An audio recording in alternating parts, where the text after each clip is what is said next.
집중 분석 이슈타임 시간입니다. 오늘 새해 특집으로 이베스트 투자증권 이비즈팀 염승환 부장과 이야기 나눠보겠습니다. 안녕하십니까? 네, 안녕하세요. 네, 먼저 승진 축하드립니다. 네, 감사합니다. 직함이 아직은 좀 어색하시죠? 네, 아직은 좀 차장이 더 저는 개인적으로 난 것 같아서. 네, 네. 승진도 축하드리고 또 새 책 출간도 축하드리고요. 네, 지난해 뭐 동학개미 운동이라는 운동이 일어나는데 네네. 그 가운데서 정말 가장 좀 인기 있었던 인물 가운데 한 네. 분이 아니셨나. 감사합니다. 다 축하드립니다. 네, 부장님 오늘 좋은 네, 말씀 좀 네. 부탁드리겠습니다.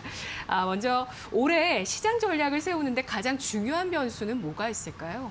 일단 이제 그 최근 지금 이틀간 보시면 많은 분들이 뭐 깜짝 놀라셨겠지만 개인 투자자들이 이렇게까지 그 지수가 보통 이렇게 급등했을 때 잘 안 사시거든요. 작년만 해도 급락할 때 많이들 사셨는데 지금 최근 이틀간은 뭐 급락이든 급등이든 상관없이 그냥 아예 주식으로 모든 걸 다 옮겨가겠다 할 정도로 뭔가 개인 투자분들의 심리가 좀 많이 바뀐 것 같고, 그러니까 머니무브 현상이라고 하는데 이 예금이라든가 부동산 쪽에서 뭔가 이제 국내 주식 쪽으로 자금 이동이 좀 활발하게 펼쳐지고 있는 것 같습니다. 그래서 올해 시장을 보실 때 가장 중요한 게 뭐 작년 10월에도 많은 분들이 그거 느끼셨을 거예요. 그때 이제 대주주 양도 차익 과세로 한번 논란이 있었는데 그때 개인 투자분들이 굉장히 불안해하셨잖아요. 그때 증시가 급락을 했었거든요.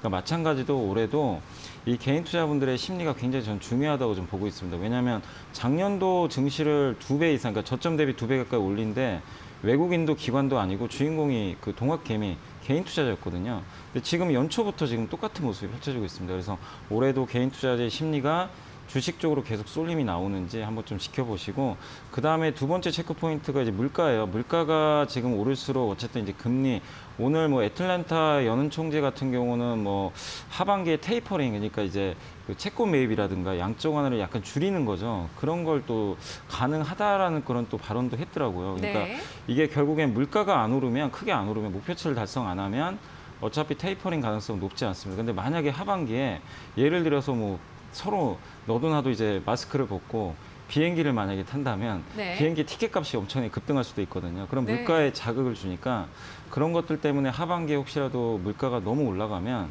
시장에 또 약간의 변수가 될 수 있거든요. 그래서 올해 보셔야 될 거는 요 두 가지, 이 좀 변수를 좀 가지고 시장을 좀 잘 대응하시면 좋을 것 같습니다. 네.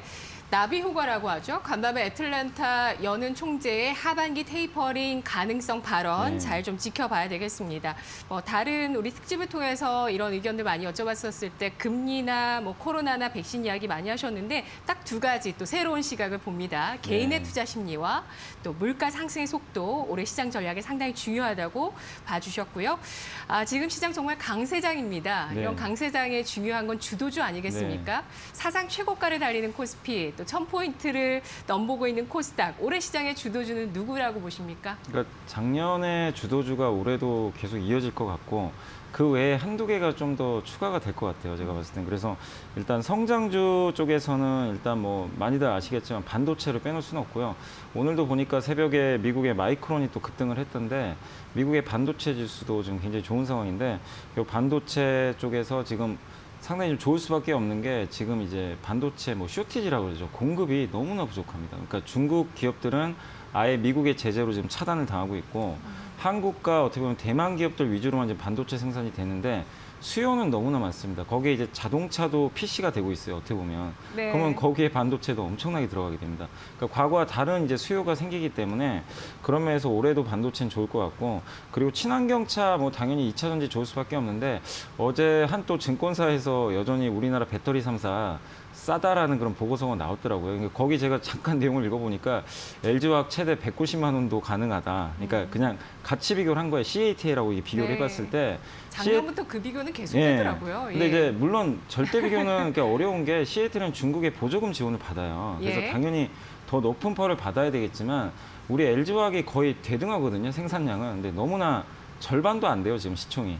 그러니까 그런 걸 봤을 때 여전히 우리나라 2차 전지 회사도 생태계 여전히 좋아지는데 싸다, 이렇게 말씀드리고 싶고, 거기에 최근에 그저께죠, 현대모비스가 이제 연초부터 10% 올랐는데 전장 부품이 이제 열리기 시작합니다. 그러니까 성장주 군에서 작년에 이쪽이 좀 부진했었는데 자동차주 부품주 중에서 전장용 부품주가 새롭게 주도주군에 이제 포함이 될 것 같고, 거기다 성장주에서 마지막으로 CMO 뭐 얘기 안 할 수가 없습니다. 올해 특히 백신 이제 대규모 양산을 해야 되거든요. 뭐 요즘에 녹십자 얘기도 많이 나오고 한미약품이 뭐 생산한다는 얘기도 나오는데 어쨌든 CMO 쪽에서 백신 업체들 계속 관심 있게 보시고 그다음 가치주 중에서는 역시 올해 좀 다크호스가 건설하고 증권 같아요. 어쨌든 작년에 하반기부터 좀 좋아지긴 했지만 건설은 정부의 이제 공급 정책이 좀 나올 가능성이 굉장히 높아졌고 저도 이제 증권사에 있지만 증권업종도 지금 개인 투자들이 이렇게 주식 안 하시던 분들까지 매매를 하게 되면 당연히 거래 대금은 계속 증가할 수밖에 없거든요. 그래서 건설과 증권 업종은 좀 가치주 내에서 한번 눈여겨보시면 좋을 것 같습니다. 네. 다음은 1월 효과입니다. 1월 효과도 놓칠 수 없는 투자 기회고요. 2월이 되면 없습니다. 1월 효과가. 네. 그렇기 때문에 1월 효과에 또 잘 동참을 해보셔야 되겠는데 주인공은 누구라고 볼 수 있을까요? 요즘 뭐 정책이나 정치권의 네. 움직임도 상당히 많거든요. 1월 효과의 주인공 누구일까요? 근데 이번 1월은 되게 좀 독특한 게 보통 이제 방금 정책 얘기하셨는데 네. 정책하면 테마주로 항상 중소형주들이 강세를 보였는데 어제하고 그제 흐름 보면은 전혀 단판입니다. 그러니까 정책적 이슈가 아니라 그냥 한마디로 대형주를 찍어서 개인들이 사버리고 있어요. 그러니까 아까 현대모비스, 삼성전자, 뭐 카카오 할 것 없이 그냥 코스피 시총 상위 기업들을 그냥 쓸어 담는 모습이고 또 오늘 아까 잠깐 오면서 기사 보니까 은행주를 또 어마어마하게 사고 있다고 하더라고요. 개인 투자분들이. 그러니까 예전에는 개인 투자분들이 연말에요. 그 대주주 양도차익 과세 때문에 코스닥을 팔아놓고 연초에 다시 다 채우는 바람에 또 정책 테마까지 맞물려서 중소형주가 되게 강했어요. 이게 매년 반복되는 패턴인데 올해는 완전히 색깔이 바뀌어버렸어요. 그게 아니라 새로운 자금들이 들어오다 보니까 중소형주보다 대형주를 더 선호해버리는 거죠. 그래서 1월 효과가 예전과 다르게 대형주 선호 현상으로 좀 바뀌었다. 이렇게 보시면 좋겠고 물론 중소형주가 안 간다가 아니라 이게 순차적으로 순환매가 돌아요. 그럼 나중에 바톤 터치를 하겠죠. 근데 일단 올해 1월 효과는 대형주에 집중되고 있고 그중에서도 역시 가장 많이 산 업종은 삼성전자부터 IT 대형주입니다. 뭐 LG전자도 많이 사고 있고 그래서 IT 대형주를 중심으로 한 1월 효과가 일단은 최소한 1월 중순까지는 이어지고 중순 이후부터는 좀 중소형주로 넘어가지 않을까 일단 이렇게 예상을 하고 있습니다. 네. 대통령이 또 철도를 타셨기 때문에 네. 뭐 관련해서 뭐 말씀하시지 않을까 했는데 역시 개인의 초점을 맞춘 전략이 1월 또 상반기에는 네. 상당히 중요하다고 말씀해 주셨고요. 대형주 언급을 해주셨습니다.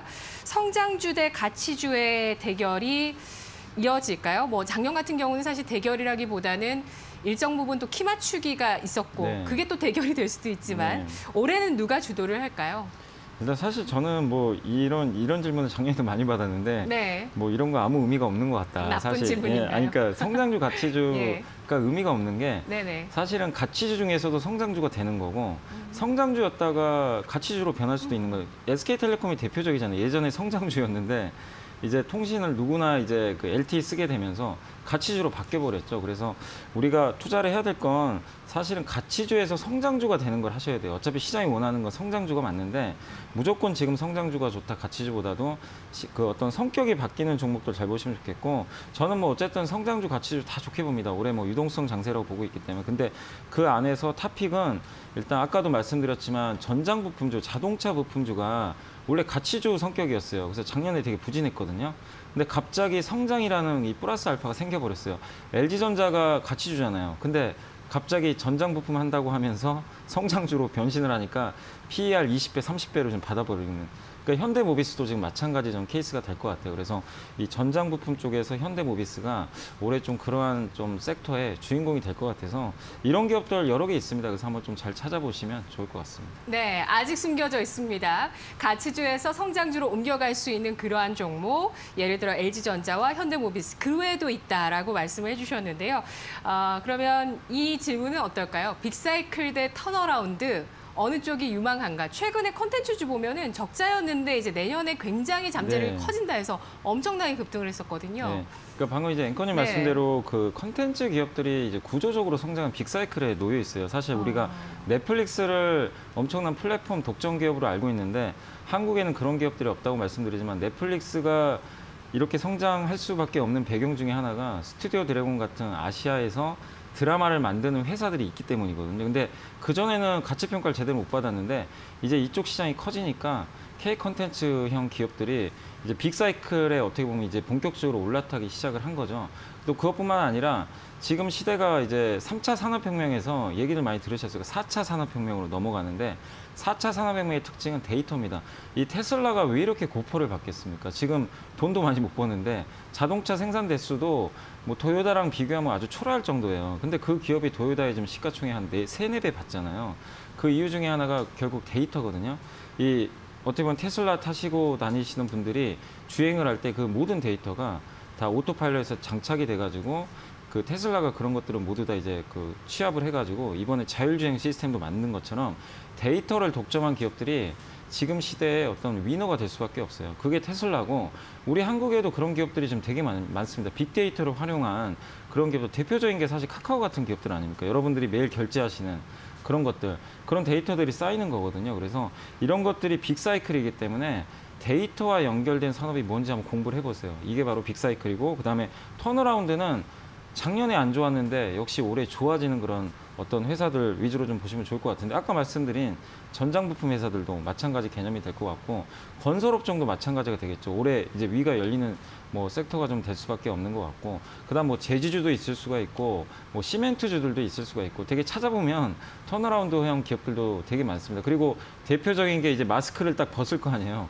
그러면은 또 대표적으로 좋아지는 게 백화점이라든가 아니면 색조 화장품 회사들 있잖아요. 이제 여성분들 화장을 지금 색조 화장은 잘 못하시잖아요, 사실상. 네. 근데 그래서 진짜 실적이 안 좋아졌는데 네. 하반기에 마스크를 벗으면 다시 색조 화장을 하시겠죠. 그러면 그런 회사들이 당연히 턴어라운드 하니까 그런 쪽으로 한번 컨셉 잡고 저는 뭐 무조건 빅사이클만 하라는 게 아니라 좀 골고루 한번 분배를 하셔서 투자하시면 좋다 이렇게 말씀드리겠습니다. 알겠습니다. 골고루 핵심적인 것들을 잘 담아둬야 된다라고 얘기를 해주셨습니다. 데이터 독점 기업, 또 글로벌 히트 콘텐츠, 그리고 뭐 전장 부품, 건설 제지, 화장품 등 코로나와 또 정책과 연관돼 있는 턴어라운드 할 수 있는 쪽까지 네. 말씀해 주셨는데요. 이제 돌아가실 시간이 됐습니다. 네. 그래서 마지막 질문을 드리려고 하는데요. 질문 사실 2개 남아 있었는데 마지막으로 올해 유망 종목을 고르는 투자 아이디어 볼까요? 그러니까 아까도 제가 말씀드렸지만 그 지금 산업의 생태계가 이제 갑자기 바뀌기 시작해요. 그러니까 우리가 알게 모르게 여러분들이 카카오톡을 이용해 하셔가지고 뭐 여러 가지 결제도 하고 선물하기도 하고 네이버페이도 이용을 하고 그런 데이터들이 지금 엄청나게 쌓이고 있어요. 앞서 말씀드린 건 연장선에서 말씀을 해드리면 데이터를 연결하는 초연결 시대가 이제 시작이 됐습니다. 5G가 또 활성화가 되면 더욱더 빠른 속도로. 근데 이걸 기반으로 해서 자율주행까지 이제 우리가 갈 수가 있습니다. 모빌리티 그 시대가 열리는 건데 이런 4차 산업혁명과 여러분들이 가지고 계신 종목을 한번 잘 고민을 해보세요. 내가 가지고 있는 종목이 이런 것과 뭔가 연결이 돼 있는 회사인지 그러면 그런 기업들은 정말 앞으로 4, 5년 동안 장기 투자가 가능합니다. 그래서 항상 투자를 하실 때 내가 올해만 좋게 보고 한번 좀 단기 트레이딩을 할 것인지 이 빅사이클에 올라타가지고 계속해서 좀 끌고 갈 것인지 요거는 잘 구분을 하셔야 돼요. 근데 여러분들이 그건 제가 시간 관계상 뭐 좀 오래 걸리니까 말씀 못 드리겠지만 어쨌든 그걸 잘 구분하시고 뭐 무조건 빅사이클만 하라는 건 아닙니다. 일부 좀 턴어라운드나 단기 트레이딩 하실 것도 일부 하시되 장기 투자는 그런 쪽에 놓여 있는 거. 대표적으로 5G, 빅데이터, 또 플랫폼, 또 아니면 이제 정부 정책이 있는 친환경주, 또 반도체 이런 것들이 다 이쪽에 놓여 있으니까 올해 이쪽으로 좀 계속해서 조정받을 때 비중 확대하셔가지고 좀 좋은 수익 거두셨으면 하는 바람입니다. 네, 알겠습니다.